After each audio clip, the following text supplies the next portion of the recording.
Kugam Sang Nambal Henge. Welcome back to my daily Tezo briefings.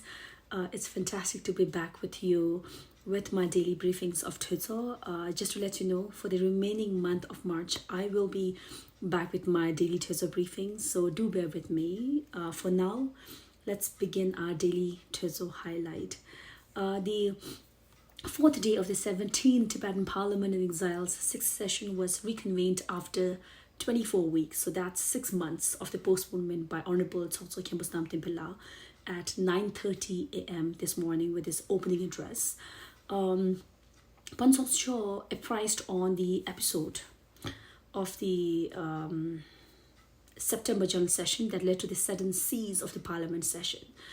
He categorically stated that the baseless insult, accusations, and vilifications between two senior Chitu in guise of raising point of order, that's Lerim Namsha, was the cause. In his words, Goyi Chuti Gebani Githone, Pinzu Lerim Namsha Tongri ki Mabebre, Dinashi Tsiksup ki Kunzu ki Kebichungare.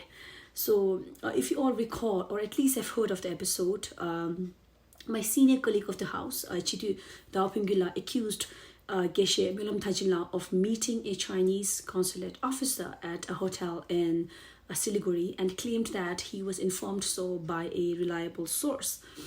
And the deliberation on the matter occupied the coming 2 days of the sixth session until the fourth day, when it had to be stopped and postponed until further notice.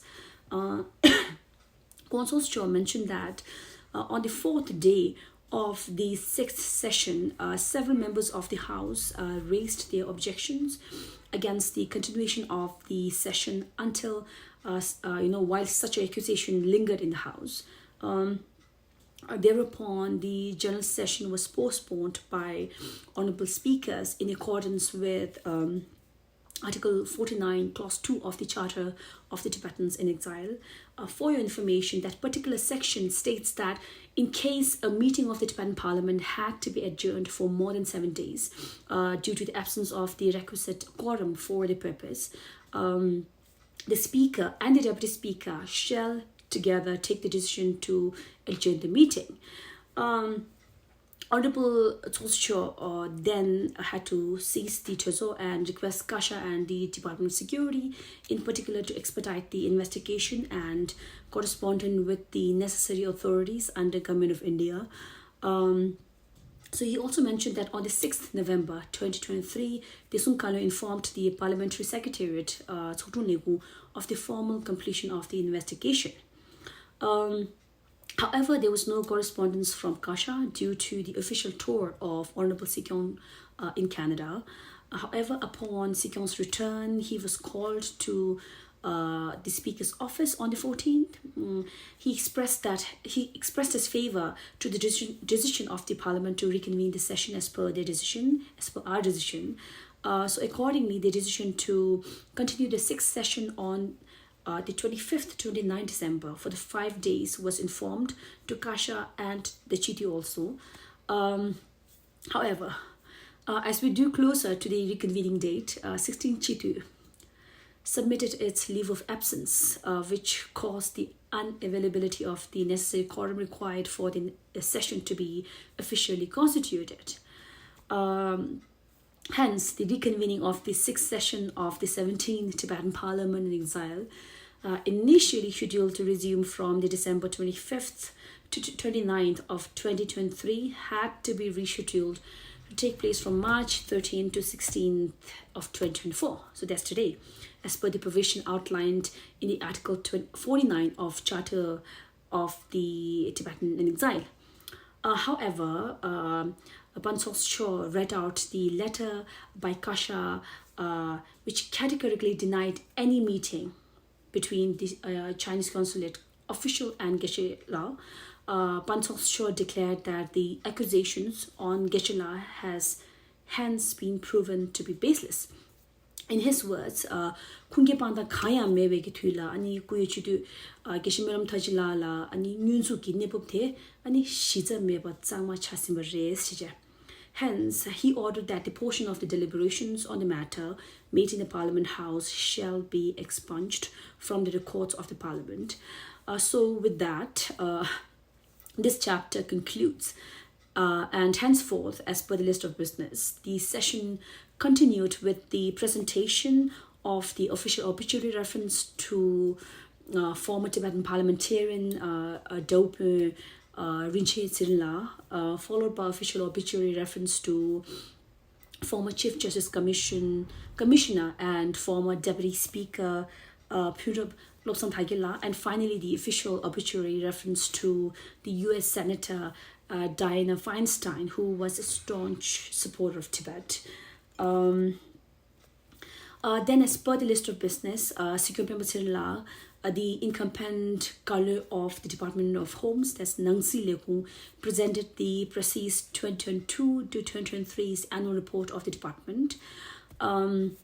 The reviewed questions on the detailed annual report of the Department of Homes by the Standing Committee was presented. Let me repeat my gyan from the last time, so you all remember the Standing Committee. So you all remember something.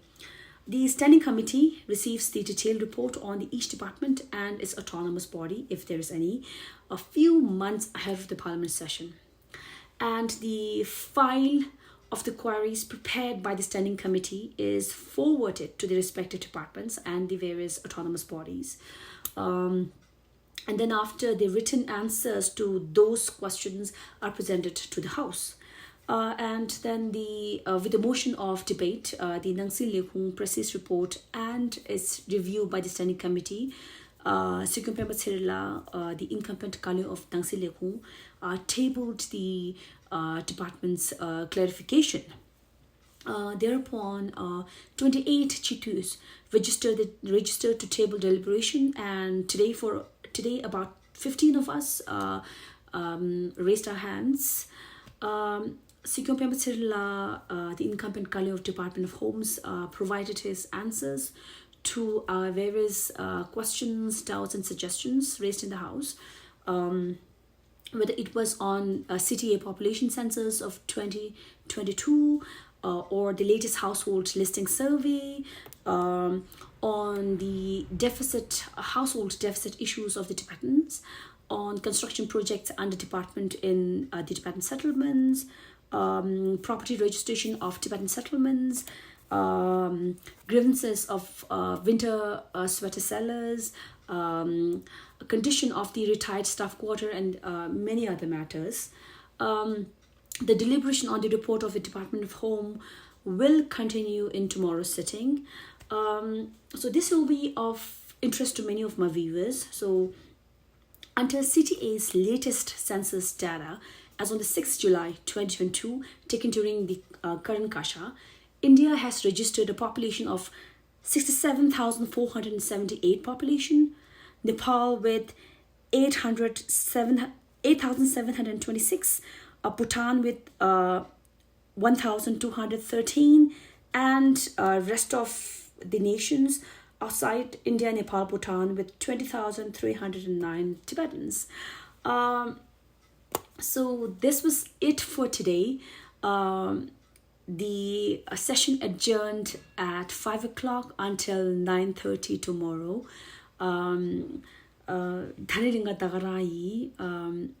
I'll be back with you with more updates on what is happening at Tuzo.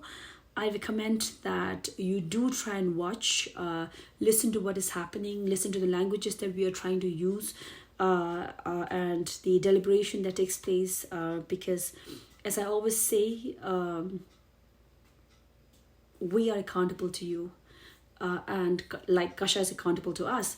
So it's important that we're informed about what is happening with the people, what is happening on ground level, because as we tour, as we travel, as we live amongst you, there are so many matters that is of our interest, that is within our attention, but I'm sure there are so many matters that we are not aware of at all, and something that would not just benefit many of you, but the future policy making of CTA. So do watch the Parliament session, do try and watch the Parliament session.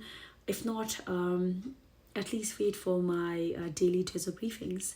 So that's it for now. I'll see you more until the entire March month. So, thari ring ata ran sam shay just le.